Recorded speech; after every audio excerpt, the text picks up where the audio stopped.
सबूत है कि निजात दहिंदा हमारे दरमियान है। उसने हमें यतीम नहीं छोड़ा, यतीम नहीं छोड़ा, बल्कि खुदा का कलाम ये बयान करता है कि रूहुल कुद्दुस की कुदरत के वसीला से आज भी मसीही लोग जो हैं वो खुदा के साथ कनेक्टेड हैं। आज भी उनका उसी तरह से तल्लक है जैसे खुदावंद यीशु मसीह के वसीला से था। और मेरे लिए तो ये दीन मसीहत का फख्र है सिर्फ कि आज 21वीं सदी के अंदर भी अगर कोई लिविंग रिलेशन है, लिविंग पावर है किसी के पास, तो वो इस नेशन के पास है कि आज भी रूहुल कुद्दुस की कुदरत के वसीले से उनका ना सिर्फ खुदा के कलाम के साथ राब्ता है, बल्कि ये जिसका कलाम है उसके साथ भी उनका जिंदा जो है वो राब्ता है। और ये खुदावंद यीशु मसीह के सऊद का एक बहुत बड़ा गिफ्ट है जो हमें मिला है। खुदावंद की शुक्रगुजारी करते हैं। और मेरे चीजों, फिर जो हवाला हमारे सामने पढ़ा गया है, जब कलाम खुदा में से ईद सऊद की एक और बड़ी खूबसूरत बात देखते हैं जो बहुत ज्यादा जरूरी है हमारे जानने के लिए, वो ये है कि कलाम खुदा में लिखा है कि फरिश्तों ने उनसे कहा, ऐ गलीली मर्दो, तुम क्यों खड़े आसमान की तरफ देखते हो? यही यीशु, क्या लिखा भाई? यही यीशु जो तुम्हारे पास से आसमान पर उठाया गया इसी तरह फिर आए। ठीक है, और लिखा है कि जिस तरह तुमने उसे आसमान पर जाते हुए देखा है। ये किस बात की तरफ इशारा है? ये खुदावंद यीशु मसीह की आमद-ए-सानी की तरफ इशारा है। हालेलुया, कि जो गया है, खुदा का कलाम ये बयान करता है वो दोबारा भी आएगा।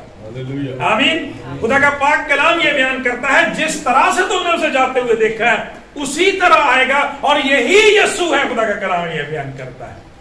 यह आमद-ए-सानी की तरफ इशारा है जो ईद सऊद का बुनियादी तौर पर हतमी और जो जरूरी मकसद है वो ये है कि हम इस बात को जाने कि जो निजात दहिंदा हमारे लिए जमीन पर निजात के काम की तकमील करके, खुदा का पाक कलाम कहता है हमें आसमान पर ले जाने के लिए, जगह तैयार करने के लिए पहले गया है, हमारे साथ लिविंग रिलेशन के लिए रूहुल कुद्दुस को भेज दिया है।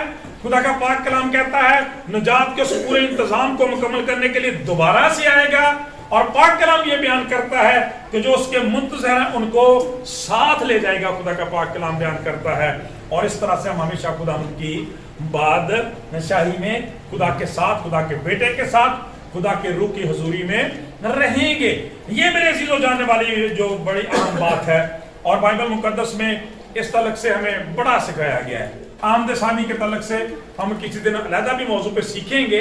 खुदा का कलाम ये बयान करता है कि खुदा का कलाम ये सिखाता है कि इसके जरिए से हमें ये भी तकवीत मिलती है कि हमारा निजात दहिंदा हमें भूल नहीं गया, वो हमें छोड़ नहीं गया, बल्कि दोबारा से पास आएगा, दोबारा से वापस आएगा, ताकि खुदा का कलाम बयान करता है हम खुदा की बादशाही में दाखिल हो सकें।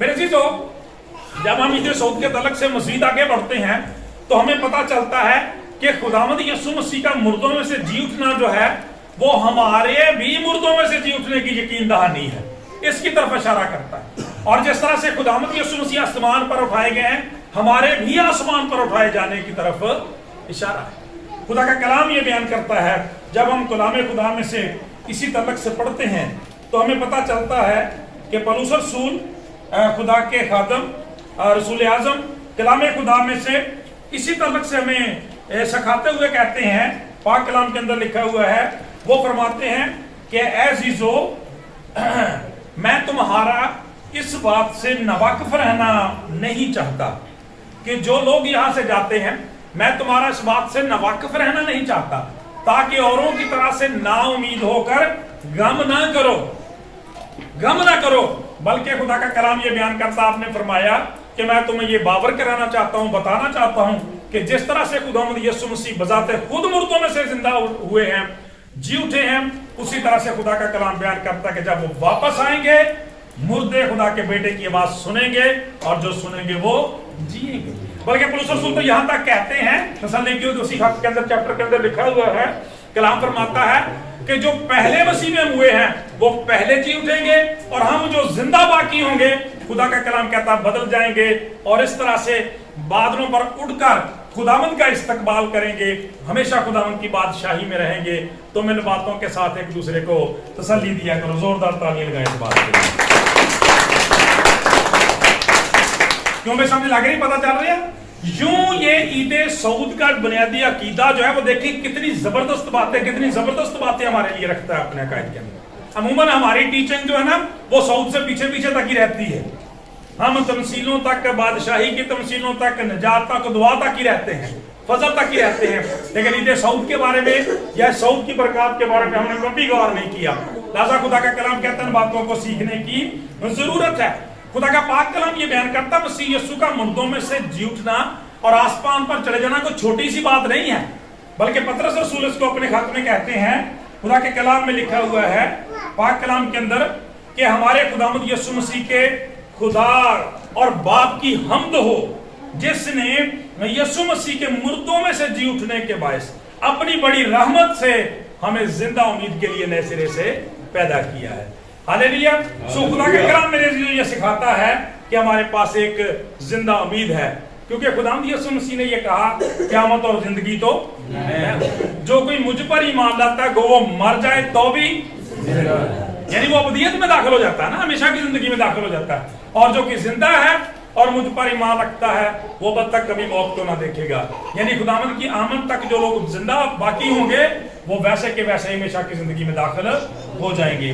لہٰذا میرے عزیزو، خدا کا کلام یہ بیان کرتا ہے کہ ہمیں ان چیزوں پر غور کرتے ہوئے عید سعود کے مقصد کو سمجھنے کی ضرورت ہے۔ اور جب ہم اس عید سعود کے مقصد کو دیکھتے ہیں تو خدا کے خادم نے بڑی خوبصورتی سے اس کا خلاصہ کیا ہے۔ انہوں نے کہا کہ عید سعود بنیادی طور پر خدا کی محبت کی یادگاری، خدا کی محبت کی یادگاری، نجات کی شکر گزاری اور آمد ثانی کی تیاری ہے۔ ہاللیلویا۔ آمین۔ یعنی تینوں باتیں اس میں آ جاتی ہیں۔ سب سے پہلے تو یہ یادگاری ہے ہمارے لیے کہ ہم اس بات کو یاد رکھیں۔ کیوں بولا؟ اس لیے کہ روٹین میں یہ ہوتا ہے کہ جو باتیں ہماری روٹین میں آ جاتی ہیں ہم ان کے بارے میں کم ہی سوچنے کی زحمت دوبارہ کرتے ہیں۔ تو بائبل پڑھنے سے تو ویسے ہی ہماری ازلی دشمنی ہے، ٹھیک ہے؟ تو یہ تو ہمیں جاننے کی ضرورت نہیں، چلو اس طرح سے کوئی عبادت ہوتی ہے، تھوڑا پروگرام ہوتا ہے، اس حوالے سے ہم سیکھ جاتے ہیں۔ تو خدا کا کلام بیان کرتا ہے یہ یادگاری ہے، اور میں سمجھتا ہوں کہ جب خداوند یسوع مسیح اشعیا ربانی کے بارے میں یہ کہتے ہیں کہ میری یادگاری کے لیے یہی کیا کرو، تو اسی طرح سے سمجھتا ہوں سعود کے لیے بھی ایسا ہی کرنے کی ضرورت ہے، تاکہ ہمارے پاس زندہ امید ہو اور ہم خداوند میں مضبوط رہیں۔ پھر شکر گزاری کرنے کی ضرورت ہے۔ اس کے لیے کلام خدا میں جب ہم دیکھتے ہیں تو پولس رسول ہمیں یہ ہمارے لیے خدا کے کلام سے اس بات کی شکر گزاری کرتے ہیں۔ جب ہم تسلونیکیوں کے دوسرا چیپٹر پڑھتے ہیں اس کی 12ویں اور 13ویں آیت میں بڑا زبردست لکھا ہوا ہے۔ آپ فرماتے ہیں کہ تمہارے بارے میں ہے بھائیو، خداوند کے پیارو، ہر وقت خدا کا شکر کرنا ہم پر فرض ہے۔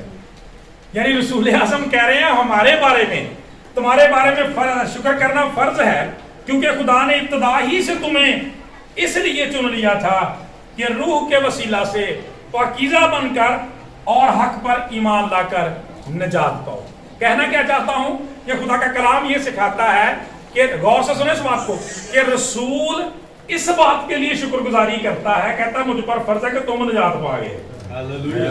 یعنی تم نجات پا گئے تو کہتا ہم شکر گزاری کرتے ہیں، بلکہ شکر گزاری کرنا ہم پہ فرض ہے۔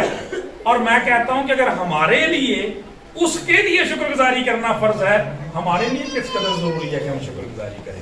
زوردار تالیاں لگائیں۔